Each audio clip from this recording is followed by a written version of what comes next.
Okay, how we doing, folks? Rich Van Tassel with you, giving you our preview for Super Bowl 51 between the New England Patriots and the Atlanta Falcons. And of course, we were recording audio for Get Live Radio. The injuries first, as always, for the New England Patriots, all listed as questionable. Malcolm Mitchell, wide receiver. Alan Branch, defensive lineman. Vincent Valentine, defensive tackle. Nate Ebner, defensive back. And Dante Hightower, a linebacker. Nate Ebner is more known for his special teams play. Atlanta is listing no injuries, so we can get right into it. Really, for me, in this game, everything is going to come down to Julio Jones. It's going to affect so many different dynamics in this game.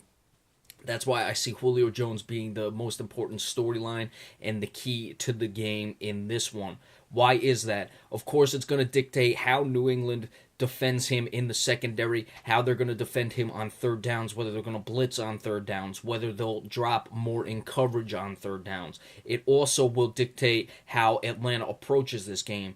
If New England is throwing a lot of double teams at Julio Jones, will Matt Ryan decide he's going to go to the other receivers, the Mohamed Sanu's, his dynamic backfield duo of Devontae Freeman and Tevin Coleman? Are they going to run the ball more? Atlanta, that is, on the offensive side of the ball, if they're double teaming Julio Jones. Will they try to get it to him? Will play action develop?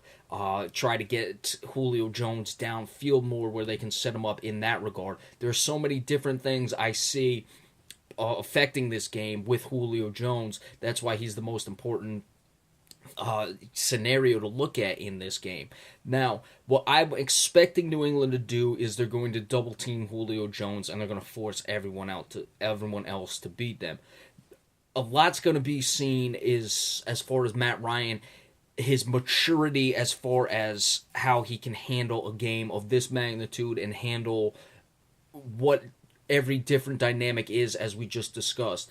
I think it's very important, especially in the Super Bowl, and I usually don't agree with this, but in this case I do, that regardless, you have to try to get Julio Jones the ball as much as you can, even if they're double teaming him. Usually it's the other way around. If someone's being double teamed, such as Julio Jones, what you would do is you would look to dump down to Tevin Coleman, go to Mohamed Sanu, incorporate the tight ends a little bit, run the ball as well. However, I just think that you have to do whatever you can do to get Julio Jones the ball, especially downfield. It's tough to double team a guy off of play actions going deep downfield or deep down the sidelines.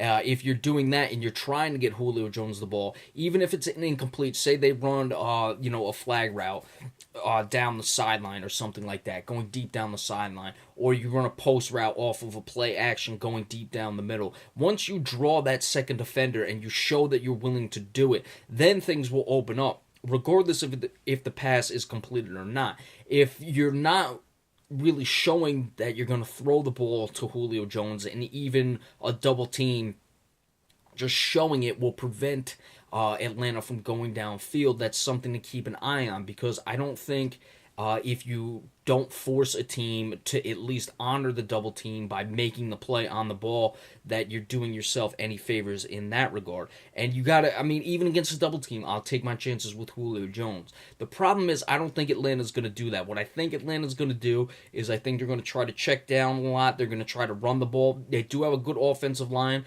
Ryan Schrader, of course, as well as Alex Mack, both guys I had on my All-Pro teams. So they'll be able to keep Matt Ryan standing. And is New England going to bring a blitz? I wouldn't expect that. They're going to rely heavily on that secondary, which isn't great. They do have a Malcolm Butler. It's just a lot of things are going on with Julio Jones, and that's why I expect it's going to have to be almost a perfect Matt Ryan. And so he doesn't have to make all the passes perfectly. He can miss a few here and there. I don't think New England is that much more talented as Atlanta is, as many other people would seem to think. But he has to be perfect in his decision making. He has to, be sharp. He can't second guess himself. If he's going to go to Julio Jones, he's got to do it early, try to get him involved. If he's going to check down, if he doesn't want to go to Julio Jones, well, I disagree that that's the manner in which he's doing it. He's got to be firm in his convictions and go forward with it. Defensively, a lot's going to be placed on Vic Beasley Jr. to get pressure on Tom Brady.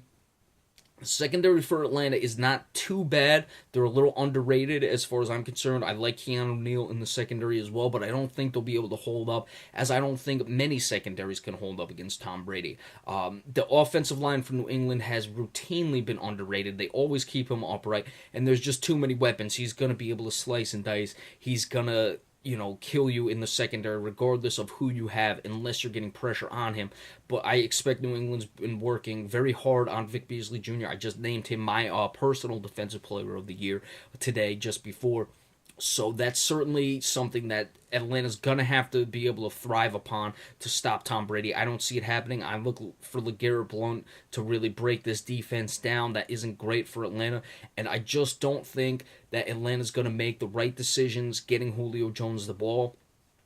Matt Ryan is not going to be sharp in his decision making, as we just said, and I see it being a situation where the New England Patriots do exactly what they need to do. They force Matt Ryan into bad situations, and New England comes away with this victory, and I expect it going away. I'd like 31-20. The New England Patriots capture their fifth Super Bowl, and Atlanta is still looking for those, and I expect Tom Brady to be the MVP. So, should be exciting. Enjoy your Super Bowl Sunday, folks, and we'll see you next time. Thanks so much.